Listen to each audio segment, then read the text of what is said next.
Good morning, dear student. Today I will teach you about narration. What is narration?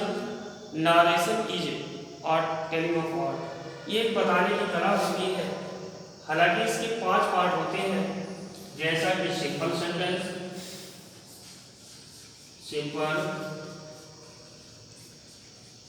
Interrogative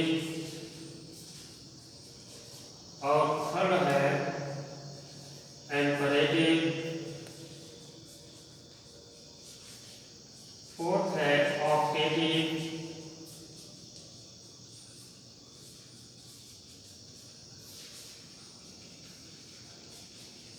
fifth है exclamatory sentence.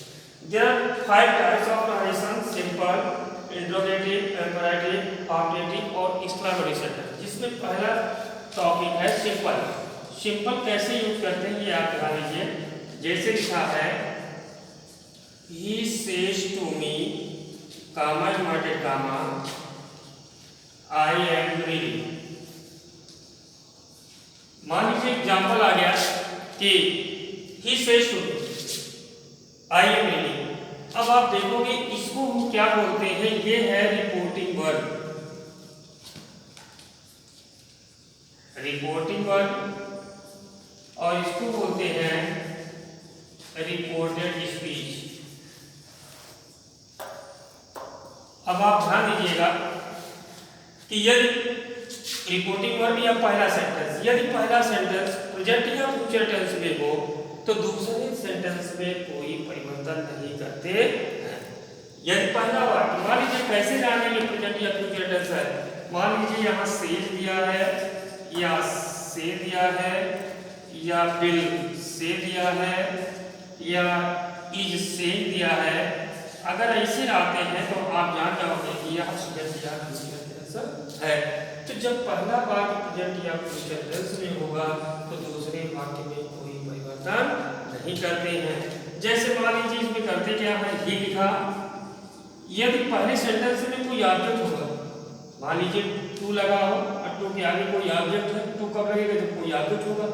तो जब यहाँ object होगा तो says to को हम टेंस में बदलते हैं. यदि ऑब्जेक्ट नहीं है सेज को सेज ही लिखते हैं. अब मान लीजिए इसमें यस लगा तो भी लगा दिए और यस नहीं लगा रहेगा तो टेंस में भी यस नहीं लगेगा. और इसके तुरंत बाद हम भी लिखते हैं. कामा इन्वर्टेड कामा के स्थान पर कंजंक्शन दैट यूज करेंगे. अब रही बात दूसरी बात के प्रोनाउन को, दूसरे बात के प्रोनाउन को ये सन अपॉन 123 के अनुसार बदलते हैं. जैसे मान लीजिए third person he, she, it, they या किसी का नाम है, नेम है, तो थर्ड पर्सन नो जी. अगर मान लीजिए यहाँ पर ही लिखा है, सी, इट, दे या किसी का नाम है तो उसमें हम कोई परिवर्तन नहीं करते हैं. मान लीजिए सेकंड पर्सन क्या होता है, यू होता है. यू किसके अनुसार बदलेंगे, ऑब्जेक्ट के अनुसार बदलेंगे. फर्स्ट पर्सन के अंतर्गत क्या आता है, आई और बी आता है. तो आई और बी चेंज इनटू सब्जेक्ट के अनुसार. जिसका मतलब ये हुआ कि जब यहाँ पर आई और बी होगा तो वह चेंज इनटू सब्जेक्ट के अनुसार. इसको किसके अनुसार बदलेंगे, सब्जेक्ट के अनुसार. अगर यहाँ यू होगा तो ये ऑब्जेक्ट के अनुसार. केवल 3 में परिवर्तन, यू ऑब्जेक्ट के अनुसार, आई और बी सब्जेक्ट के अनुसार. और थर्ड पर्सन है तो उसमें कोई चेंजिंग नहीं करते हैं. तो इसको बदलेंगे इसके अनुसार. तो यहाँ ही लिखा है तो ही लिखा जाए. मान लीजिए यहाँ किसी का नाम है तो हम ही लिखेंगे. लड़का का नाम है तो ही है और लड़की का नाम होगा तो यहाँ पर सी लिखेंगे. और ही के साथ हम आई यूज करते नहीं तो इसलिए इसी के अनुसार हेल्पिंग वर्ब भी होगी तो सीधे ही इज रेडी. ये आप लोग समझ. दूसरा एग्जाम्पल आप देखोगे जैसे लिखा है I say to him, comma inverted comma, you are bad. क्या लिख दिया गया, you are bad. Comma inverted comma close कर दिया. अब आप देखोगे आई लिखा, से टू है तो इसमें एस लगा नहीं तो हम भी यहाँ एस नहीं लगाएंगे, टेल लिख देंगे. ही मैं ही उतार लिया. हिम के बाद कामा इन्वर्टेड कामा के स्थान क्या यूज करेंगे, कंजंक्शन दैट का प्रयोग करते हैं. यू चेंज इनटू किसके अनुसार, ऑब्जेक्ट के अनुसार भी इसके अनुसार. तो यहाँ हिम लिखा है तो यहाँ पर ही लिखा जाएगा।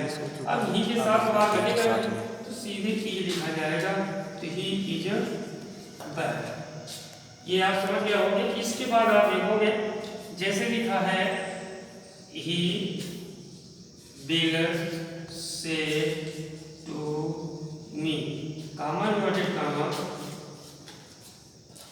आई was bad, I was bad. मान लीजिए ऐसे सेंटेंस आ गया, तो जब ऐसे आ जाएगा तो आप देखोगे यहाँ क्या लिखा है, डी लिखा है, फ्यूचर टेंस डी लिख देंगे, से टू के स्थान पर क्या लिखेंगे, टे लिखेंगे, और मी के स्थान पर नी लिखेंगे, और कॉमन वर्ड कॉमा के स्थान पर कनेक्शन दैट यूज किया जाएगा। यहाँ सब्जेक्ट आई है, आई चाहिए जो सब्जेक्ट के अनुसार, तो क्या हो जाएगा ही, और ही के साथ वाज ही लिखना है। अब आपको ये ध्यान देना है कि जब पहला वाक्य प्रेजेंट या फ्यूचर टेंस में हो तो दूसरे वाक्य में कोई परिवर्तन नहीं किया जाएगा, केवल कनेक्शन दैट यूज करते हैं, और प्रोनाउन को सन अपॉन 123 के अनुसार हम बदल देते हैं। तो ये आपका जो रहा, ये सिंपल में पहला रूल रहा, और सेकंड रूल जो है आप लोग अगले वीडियो में देखेंगे। अब अगले वीडियो में आप सेकंड, थैंक यू।